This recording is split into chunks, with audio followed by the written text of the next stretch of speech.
morning, sir. Please. Thank you, sir. Yeah. Please tell us something about yourself. Yes, sir. Sir, my name is Bratati Dutta. I was born and brought up in Ashoknagar of North 24 Pargana district of West Bengal. I have done my schooling from Jawahar Navodaya Vidyalaya of the district itself. Thereafter, I have done my graduation in the subject of agricultural science from Vishwa Bharati University, Birbhum district of West Bengal. Then also I have done my masters in the subject of seed science and technology from Odisha University of Agriculture and Technology, Bhubaneswar, Odisha. Sir, fortunately, just after my mains, I was also qualified for West Bengal Food Safety Officer. I have joined there. However, I have taken extraordinary leave without pay, sir. So, I mean,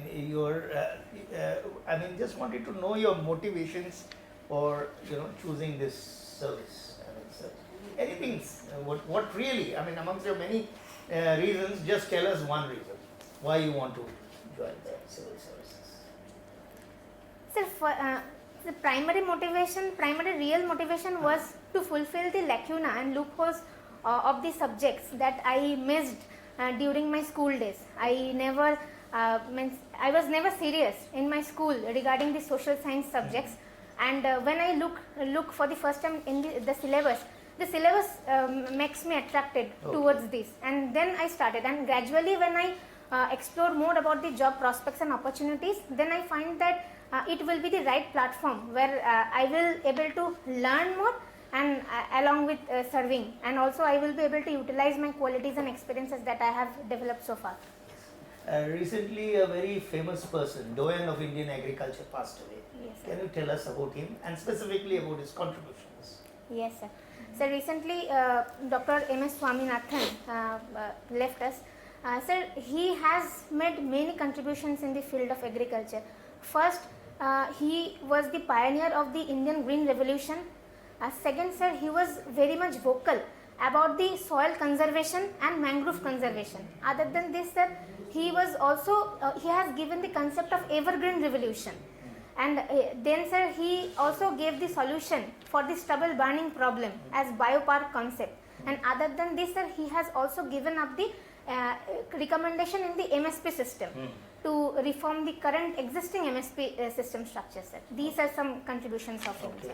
Now you see, you talked about green revolution, and you are also a seed technologist. Yes, sir. Just tell me about something. There is the usual controversy about farmer saved seeds and certified seeds. What do you have to say on this? Yes, sir. And what would you feel? What do you think is the best course on this? Yes, tell us. Sir, and in the context of India, a country like India. Yes, sir. Sir, firstly, the concept of farmer saved seeds. These are those seeds which farmers are growing on their field, and the same seeds, after marketed some of the seeds, raised seeds, they are saving for growing in the next season. And qualified certified seeds, these types of seeds, they are usually obtaining from the authorized source. Sir, in the present time, the seed replacement ratio is very poor. It's 15%. Means farmers are mostly using 85% of the seeds they are using are farm saved nature, and this has this is actually contributing to have the less yield. However, sir, there are many programs that are being brought by the government of India, like Seed Village program, participatory seed production, to address these types of issue and to increase the seed replacement ratio, sir. But there are also, these NGOs. Have you heard of Navodanya? Anyway, it doesn't matter. Yes, they are promoting farmers saved seeds. Yes, sir. What is the reason behind it? I mean, okay, sir. Why are they promoting when its yield of such seeds will be less? What is there any rationale? Sir, though I am not exactly aware of the NGO that. I mean, forget about that NGO. Okay. I am just mentioning it. Just forget about it. Yes. You just tell us why. You've been hearing about this debate. Farmers saved seeds, should be promoted, and in the West particularly, where they are trying to do it. What is the rationale behind it? Any reason? Is there any good of farmers saved seeds? Anything good out of it? So one reason that I can recall at this moment of time is the traditional variety protection, because farmers are much more aware about the traditional varieties which have much more disease resistance capability tolerance to some other diseases. So they want to promote and they want to save those traditional varieties which have much more wider adaptability to the current challenges. So that is one of the reasons, sir, due to which they are promoting. But the overriding priority is to have more production, isn't it? Yes, sir. So for that you will go for certified Yes, sir. seeds. Okay. And agriculture is a very exciting field, this thing. So I mean, you suppose when you join the government, and let's say IAS officer, and you will be having agriculture is one of the main thing. India still lives in agriculture. Yes, agriculture. So I think wherever you go, whichever state, wherever, you will have a lot to do with agriculture. So judging by your, going by your background in agriculture, where you spent 5 years, I presume. Yes, 5 years, considerable period of this thing. And now, what would you like? Suppose you are an SDO in anything. Yes. And would you like to introduce your ideas straight, or would you like to learn first and then try to do? What would you like to do? Yes, sir. On the agriculture question, I'm not going to any part of India, wherever you are posted as SDO, you will have to deal with issues of agriculture. Yes, sir. So, what would be your this thing?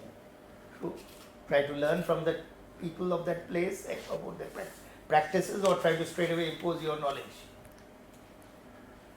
Sir, firstly, I will from the experiences that I have, ROI experiences, that is rural awareness work experiences. There, for the first time, I came to know that I only had the bookish knowledge at that time, and farmers are much more aware than us.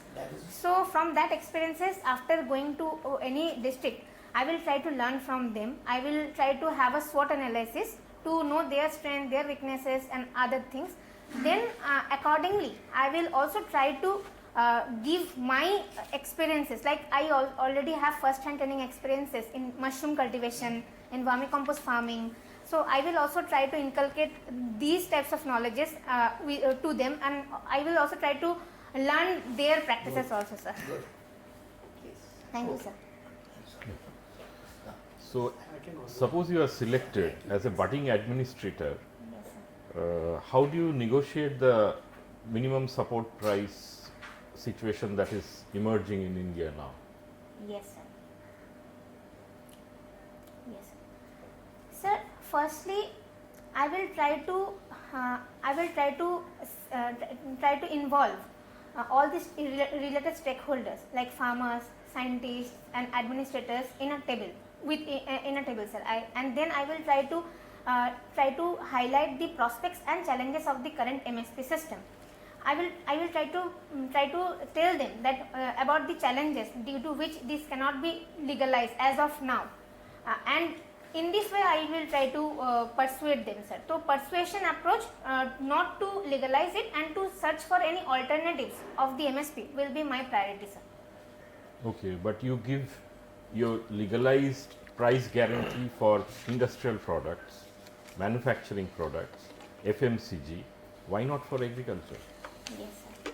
Sir, because sir, an MSP system, if it will be legalized, then it will have much more challenges in the long term. It may be a short term viable solution, but it cannot be long term sustainable solution, because sir, it will further aggravate the current existing challenges that we are witnessing in our ecology, in social sectors. Such as? Yes, sir.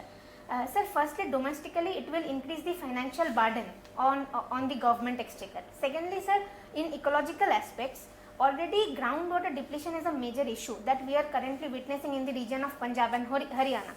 So, legalizing MSP will further aggravate the issue. And other than this, sir, as per the NSSO report, as in the present time, only 6% of the farmer are getting the benefits of MSP really in true manner, sir. And that's true from the very few region, only Punjab and Haryana and such region. So it is not uniformly government is taking. And other than this, sir, the FCI capacity is also not at that part, and it will also have a crowding out effect of the private investor. So, sir, I think there are many more challenges of legalizing it. However, sir, we can go for some alternatives of it. Such as? I mean, the alternatives that you are suggesting or the challenges that you are proposing, if I can put it the other way around, say for example in terms of finance, Yes, sir. the government has given corporate tax benefit in 2019 to the tune of 1.50 lakh crores. And that is, according to certain agricultural economists, is the amount that is required for MSP for 24 crops. Yes. On the other hand, the MSP, since you are not serious about MSP, I mean not you, those who announce as MSP, is not serious about sticking to MSP, they only stick to rice and wheat. Yes, sir. So it will, on the other hand, bring in crop diversification if the farmers are assured of that particular price. Again, on the other hand, in terms of spreading the crop basket, if the government announces MSP, then the farmers who are not included yet will be included in that. So how do you respond to that? Yes. Sir, firstly, as also recently our union government, many ministers from our union government cabinet has also proposed regarding the MSP in cotton, maize and pulses. Sir, I think this is one viable solution, the crop diversification, MSP in various other crops to break the dominance of rice and wheat.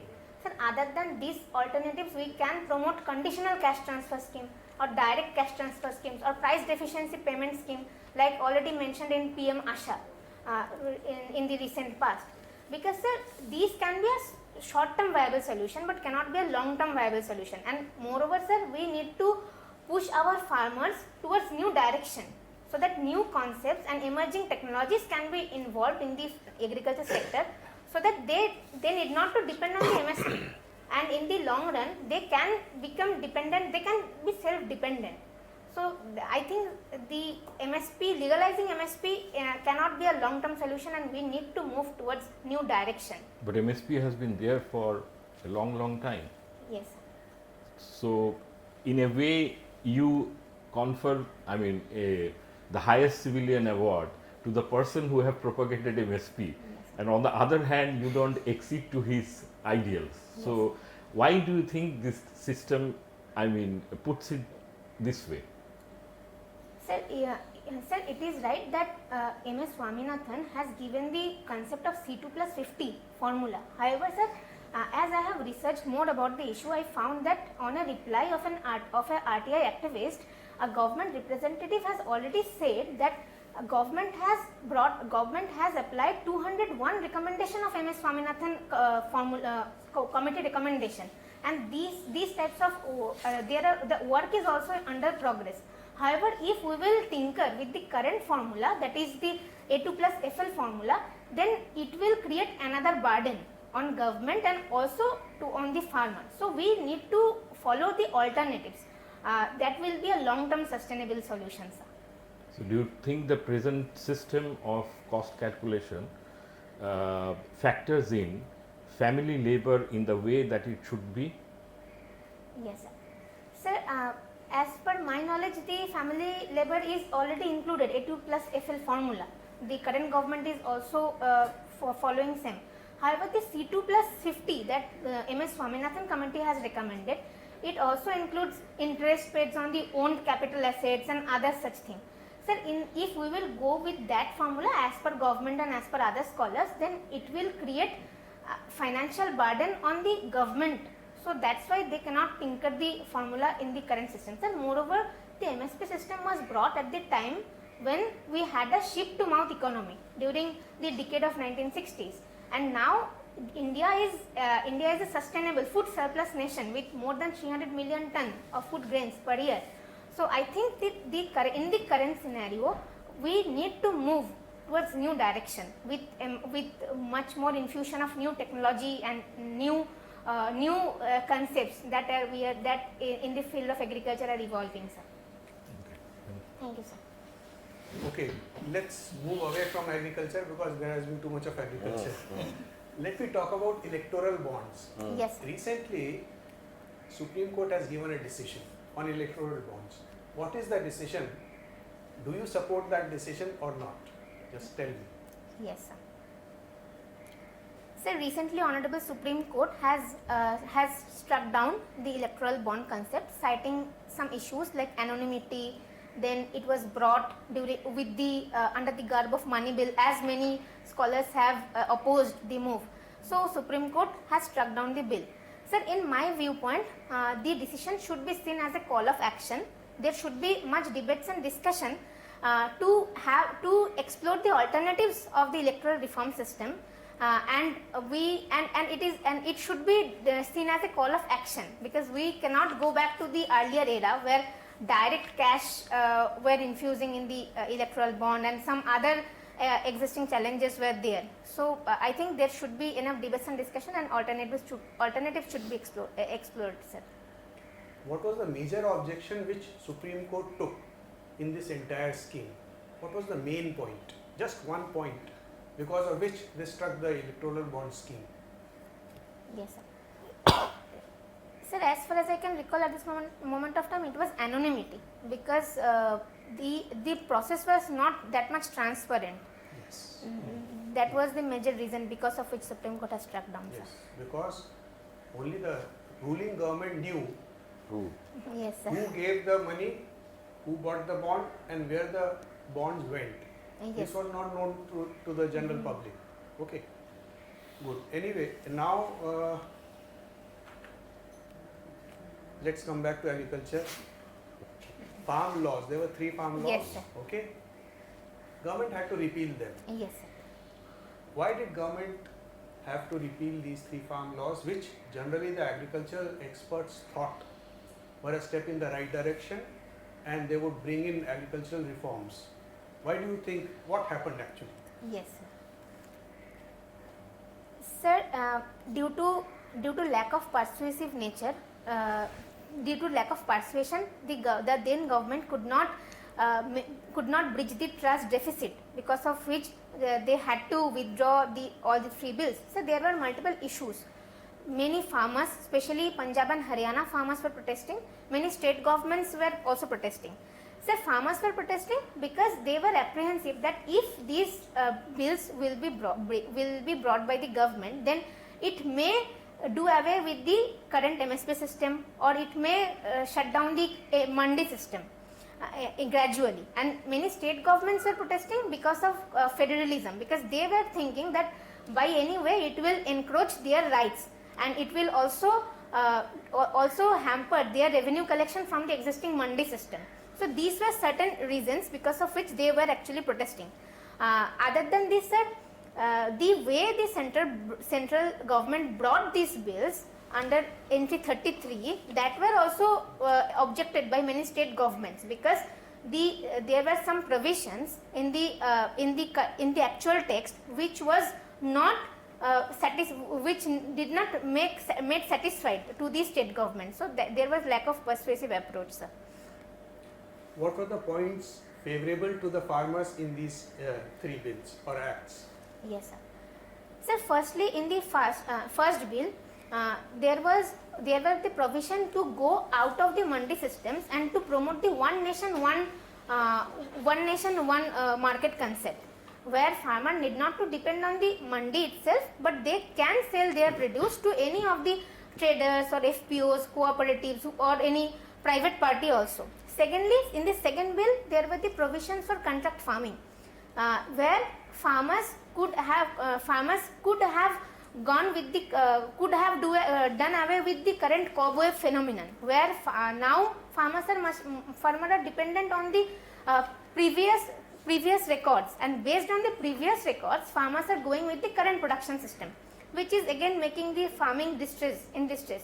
That was one good thing. And thirdly, the government also in the favor of changing the Essential Commodities Act 1955, because this law was brought at the time when India was a food importer nation. But now, for a surplus nation, we need to promote much more existing infrastructure in a new direction, and to promote money infusion in this infrastructure storage capacity, to build storage capacity, we need to bring amendments in this Essential Commodities Act. So these are certain good things in the 3 bills, sir. And what about the middlemen, the agents, the artiyas which were there? Yes, sir. Extorting the farmers? What about that? Yes, sir.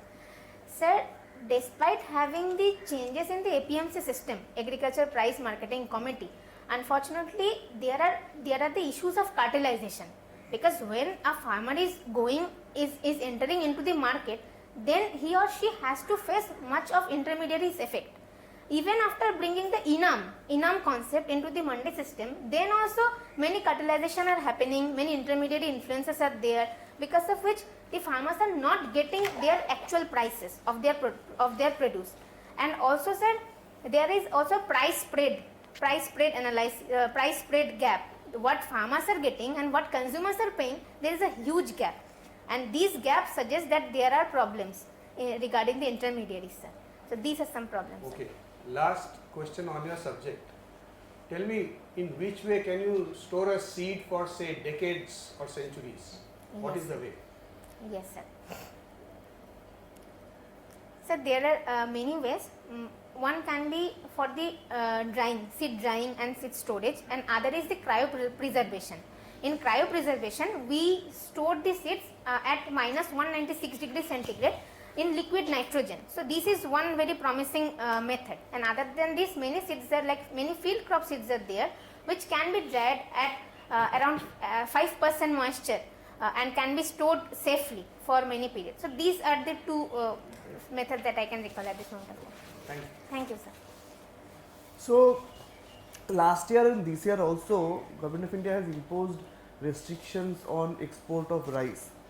So can you explain what are the reasons for the same and what kind of impact it will have at the global level? Yes, sir. Yes, sir. Sir, the export ban was due to the less production and due to the climate crisis. Because last year we have seen that due to the heat wave, many crops like rice and wheat could not have that much of production, and there were also some fertility issues in the grains, then shriveled grain, due to which the production got decreased, and farmer and state and central government had to put the export ban to save the interest of the domestic farmers and domestic consumers interest. So this was the reason. But sir, this can have major impact on the global level also, because because India is a major exporter and many Western nations are dependent on our exports. So there in this export, in this banning of the export, there can have a supply chain disruption, sir. So what are those countries which might get very severely adversely affected due to this? Sir, Which are the major importers of rice from India? yes, Which are the countries? yes. Sir, sir, I cannot exactly recall, but it's most of the Western nations and European nations are dependent on our rice They exports, sir. mostly import basmati, but India Yes, sir. imposed restrictions on export of non-basmati rice. Yes, sir. So you can think about any other countries? Sir, I have to check. Okay. So another reason for export ban was, now India is pushing ethanol blending Yes. of petrol. So what is the present situation and what is our target that we have committed towards in the COPs, Conference of Parties? In the recent COP28 at Dubai, our Honorable Minister has given a very promising scenario regarding this ethanol blending of the petrol. Sorry, sir, I have to check, sir. Okay. That's fine, I think. Hi. So you keep on talking about you want to establish trust. So as a public administration person, as an administrator, how do you establish trust with any group? What are the mechanisms from an administrative perspective? To build the trust, sir? Yeah, with the farmers, with a Yes. community, with the traders. Trust seems to be a very important thing in your analysis. Yes. So how do you do that as a public administrator? Yes. Sir, firstly, we have to discuss the problems with the farmers or with any person. We have to listen to their problems, and we have to have a listening quality and a tolerance quality within ourselves, so that we can let them talk, we can listen their words with patience, And secondly, sir, I think that the governance tools, good governance tools, needs to be strengthened, like the RTI mechanism or citizen charter or e-governance tools that we are seeing, the emerging good governance tools that we are witnessing nowadays needs to be strengthened so that we can bridge this trust deficit, sir. Quickly, because you mentioned good governance, what would be the key components of good governance? Yes, sir. Sir, first is the participatory, then accountability, then responsiveness, transparency, efficiency. Thank you, thank you. Thank you. No, those are the ones. Now tell me something, because you work on agriculture, but I'm not interested in agriculture. I'm interested in caste politics in India. Because agriculture is rural and we know caste politics is very real. So what are your reflections on caste politics? How does caste affect politics in India? Or even agricultural politics in that sense? Yes, sir. Sir, it is a matter of it is really a matter of unfortunate because this should not be happen, and we should have the caste consciousness is should not be there in the long term. However, sir, talking about the reason, as per my limited knowledge, as I know that when now the problem is regarding the emerging dominant caste, because in the Green Revolution time we have seen that in most of the areas they got the benefits of the agriculture. However, now when the farming is in a distressed position, many people from the dominant caste who were earlier in a very good position, they are not getting their due respect, and because of which they are demanding the reservation and the caste proliferation is going on. So this is one of the reasons. However, I think I need to work much more on it to know in better manner. Okay, yeah, but then you can also think about the Patidar agitation that is Yes. happening in Gujarat. Gujarat, Yes. or in Maharashtra, the Marathas are Marathas. seeking for the reservation was introduced. So those are related. Quickly, one thing, you keep on suggesting that MSP is not sustainable in the long run. What kind of economic model you are suggesting would be suitable for running the country? Because we get different kinds of, state dominated economy, your, free market. So what is your ideas about these kinds of economic models? Sir, I think that we should give focus, we should give judicious focus on every sector. For farming or for the primary sector, we need to go towards the cooperative model, towards FPO culture, farmer producer organization, so that we can address the land fragmentation issue, which is a major issue as of now. And in this way, we can also improve the bargaining capacity of the people who are engaging in the primary sector. For the manufacturing sector, again, sir, I think we need to promote the startup culture or make in India culture, so that the stagnation in the manufacturing sector can get improved from the present time and can move into the new direction. And sir, for the service sector, it is already improving, and I think that focus should be there also, so that it can it can get updated in the near future also. So I think a judicious effort towards every sector can be a viable solution for long run, sir. Okay, just one last question, and this question from your experience, what are the challenges do you think women face in political leadership roles? And because you would take up a leadership role as an administrator, and how can we promote gender equality in governance? What are your thoughts on that? Yes, sir. Sir, talking about the problems, I would like to mention few. Firstly, in the local level, we are seeing that even after 33% reservation, unfortunately, there is a sarpanch pati that are evolving. That women are fighting, they are winning the election. However, the main administration is running by their male counterpart, which needs to be addressed. And the solution should be by proper training and capacity building of these types of women in the ground level, in the local level. Sir, in the state level and national level, already through the 106th Constitution Amendment Act, government has proposed to bring the reservation at the Panchayat and State Legislative Assembly level. I think the proper implementation of these bills and of these acts needs to be there, so that we can promote much more women in the state level and national levels. So please, sir. Thank you. Thank you, sir. Thank you. Thank you, sir. Just before you leave, something about your Vishwa Bharati, Yes, sir. Shantiniketan. Tell us something which we would like to know. Something what is not generally known, Yes, sir. some specific contribution to India or the world. Sir, sir, Vishwa Bharati. The name suggests, or the motto of the Vishwa Bharati is that where all the people meets into a single nest. So Vishwa Bharati itself says that the university and the environment is open for all. And also Gurudev Rabindranath Tagore was in the view of promoting a holistic education which is open for all, and he was very much vocal regarding incorporating the good ideas of Western education in the traditional system. So I think Vishwa Bharati is an institution of national importance, which helps us to learn tolerance towards other culture, which helps us to learn from other persons, and these are something. And sir, recently it also got the UNESCO World Heritage tag. 4 parts of it: Ashram, Uttarayan, and Kala Bhavan, that is the Art Bhavan, and Sangeet Bhavan. These 4 has got the UNESCO World Heritage tag. So for that purpose also you should visit Vishwa Bharati. Thank you. Thank you, sir. Thank you. Thank you, sir.